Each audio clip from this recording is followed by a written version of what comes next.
Arnold Ezekiel Squitieri, born February 2, 1936, is a convicted drug dealer who served as the former acting boss and underboss of the Gambino crime family. He is also known as Zeke, Bozy, and Squiddy. Biography. Murder charge. On August 18, 1970, Squitieri shot garment cutter Decide Rio Cabin 5 times on a street in East Harlem. 2 New York Police Department (NYPD) officers heard the shots, chased Squitieri by car for 6 blocks, until Squitieri finally stopped. Getting out of his car, Squitieri approached the officers and told them, "Don't worry about it, he's only shot in the arm. Let me go. The boys will take care of you." A week later, mobster Alfonso met with one of the officers and offered a $5,000 bribe to the policeman. They accepted the deal and removed Squitieri's name from the crime report for the cabin killing. Later on, after the bribery was discovered, the officers were indicted and Squitieri became a fugitive from justice. In January 1972, Squitieri surrendered to authorities.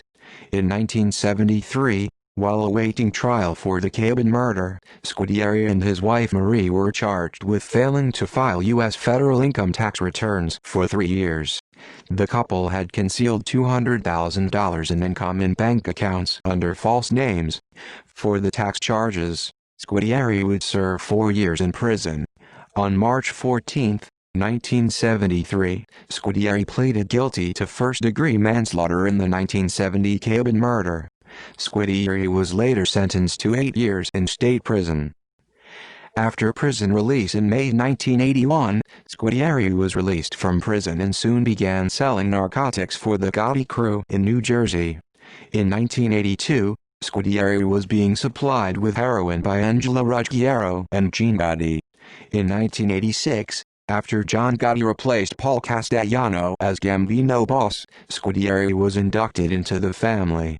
In 1988, Squitieri was convicted in Camden, New Jersey of conspiring to distribute heroin and was sentenced to more than 11 years in prison.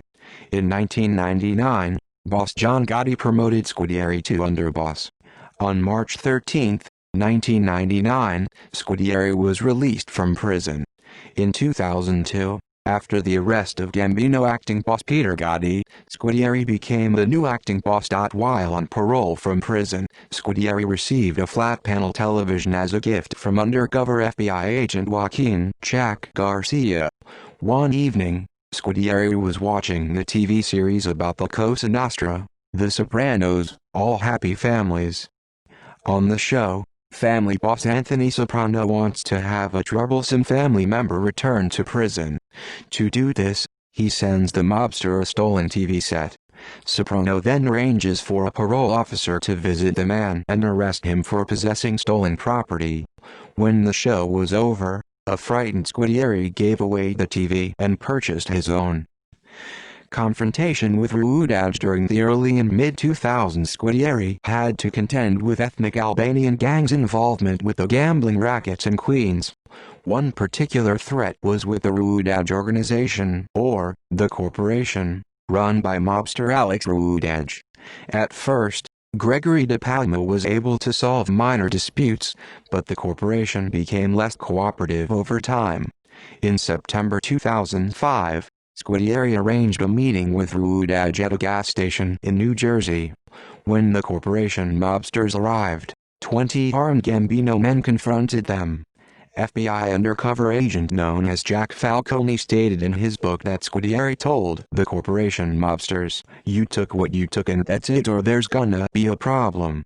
The Gambinos outnumbered the corporation 20-6. Ruudaj ordered one of his men to shoot a gas tank if a gunfight ensued. Ruudaj eventually listened to advice and stopped interfering with Gambino operations. Returned to prison on March 9, 2005, Squitieri was arrested on charges of extorting money from construction companies in Westchester County, New York, Mineola, New York, and New Jersey. On June 15, a tearful Squitieri pleaded guilty to conducting an illegal gambling operation and to tax evasion. On June 28, 2006, Squitieri was sentenced to just over 7 years in federal prison. Squitieri was incarcerated at the Devens Federal Medical Center, FMC, in Massachusetts. He was released on December 7, 2012. References. External links: July 28, 2006, Department of Justice press release.